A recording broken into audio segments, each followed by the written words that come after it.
តើអ្នកចង់ឲ្យបទពិសោធន៍និងជំនាញរបស់អ្នកត្រូវបានទទួលស្គាល់ជាផ្លូវការឬទេការវិតម្លៃទទួលស្គាល់ជំនាញពីមុន OPL អាចជួយប្រែក្លាយបទពិសោធន៍និងជំនាញដែលមានពីមុនឲ្យក្លាយទៅជាលិខិតទទួលស្គាល់ផ្លូវការសន្សំសំចៃពេលវេលានិងថវិកាក្នុងការសិក្សាព្រមទាំងទទួលបានឱកាសការងារល្អ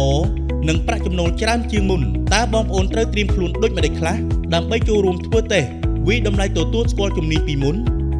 វីដេអូណែនាំស្ដីពីដំណើរការនៃការធ្វើតេស្តវិតម្លៃទទួលស្គាល់ជំនាញពីមុនការដំឡើងបណ្ដាញបំពង់ទឹកបងប្អូនអាចចុះឈ្មោះស្នើសុំធ្វើតេស្តវិតម្លៃទទួលស្គាល់ជំនាញពីមុនចាប់ពីថ្ងៃជូនដំណឹងនេះតទៅតាមរយៈប្រព័ន្ធអនឡាញ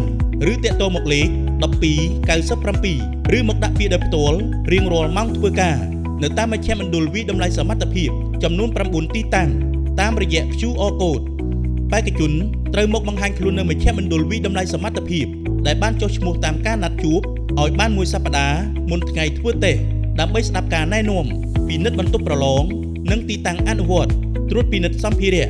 ឧបករណ៍បរិក្ខារនិងគ្រឿងប្រដាប់ការពារសុវត្ថិភាពសម្រាប់ការធ្វើតេស្តវិតម្លៃនិងផ្ទៀងផ្ទាត់ព័ត៌មានដោយភ្ជាប់មកជាមួយនៅឯកសារចាំបាច់មួយចំនួននៅថ្ងៃធ្វើតេស្តជំនាញបេក្ខជនត្រូវមកដល់កន្លែងផ្ដល់ព័ត៌មាននៅក្នុងមជ្ឈមណ្ឌលវិតម្លៃសមត្ថភាពឲ្យបានយ៉ាងតិច1ម៉ោងមុនពេលចាប់ផ្ដើមទៅធ្វើតេស្តវិតម្លៃដោយភ្ជាប់មកជាមួយនៅសាលាកបាត់ឯកតជនដើម្បីផ្ទៀងផ្ទាត់ព័ត៌មានផ្ទាល់ខ្លួនពេលបេក្ខជនទៅដល់ទីតាំងអនុវត្តតេស្តជំនាញអ្នកវិតម្លៃសមត្ថភាពនឹងផ្ដល់នូវឧបករណ៍បរិក្ខារ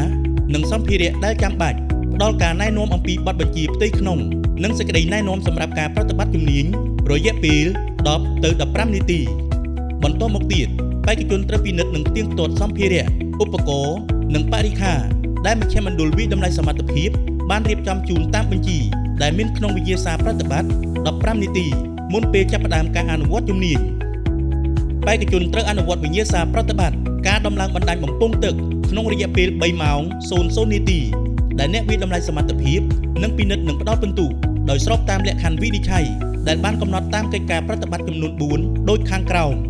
កិច្ចការប្រតិបត្តិទី1បេក្ខជនត្រូវតែពាក់គ្រឿងប្រដាប់ការពារសុវត្ថិភាពជាមុនសិនរួមមានមួកសុវត្ថិភាពវ៉ែនតាម៉ាស់អាវពន្លឺស្រោមដៃនិងស្បែកជើងសុវត្ថិភាព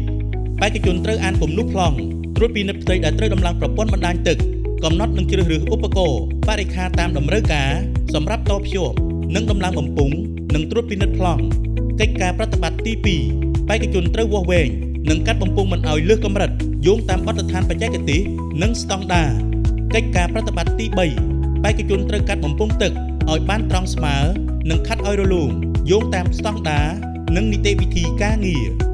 កិច្ចការប្រតិបត្តិទី4បេក្ខជនត្រូវដំឡើងដំណបំពង់ជ័រកែវឲ្យបានស្អិតជាប់ល្អ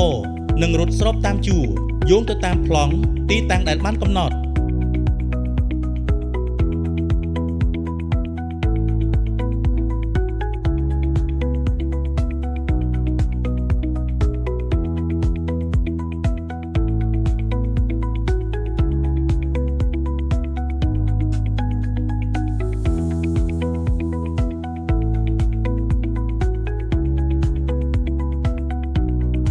បន្ទាប់ពីបញ្ចប់កិច្ចការបេក្ខជនត្រូវសម្អាតឧបករណ៍បរិក្ខារកន្លែងអនុវត្តការងារនិងរៀបចំទុកដាក់បរិក្ខារបណ្ដាញទឹកដែលបានប្រើប្រាស់រួចទៅទីតាំងដើមឲ្យមានសណ្ដាប់ធ្នាប់មុនពេលលើកដៃបញ្ជាក់ថាបានបញ្ចប់កិច្ចការបណ្ដាញទឹកអ្នកវិតម្លៃសមត្ថភាពនឹងចូលទៅធ្វើការត្រួតពិនិត្យកិច្ចការរបស់បេក្ខជនដើម្បីធានាថាកិច្ចការដែលបេក្ខជនបានអនុវត្តត្រឹមត្រូវតាមលក្ខខណ្ឌបច្ចេកទេស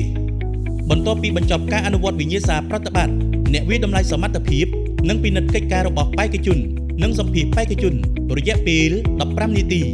ក្រោយបញ្ចប់ការសម្ភាសន៍អ្នកវិតម្លៃសមត្ថភាពនឹងធ្វើការសម្រេចចិត្តថាបេក្ខជនមានសមត្ថភាពឬមិនទាន់មានសមត្ថភាពតាមលទ្ធផលនៃកិច្ចការដែលបេក្ខជនបានអនុវត្តបេក្ខជននិងអ្នកវិតម្លៃសមត្ថភាពត្រូវចុះហត្ថលេខាទទួលស្គាល់លើលទ្ធផលនៃការវិតម្លៃសមត្ថភាពនេះមុនពេលប្រគល់ជូនទៅមជ្ឈមណ្ឌលវិតម្លៃសមត្ថភាពដើម្បីចេញវិញ្ញាបនបត្រគុណវុឌ្ឍិជំនាញ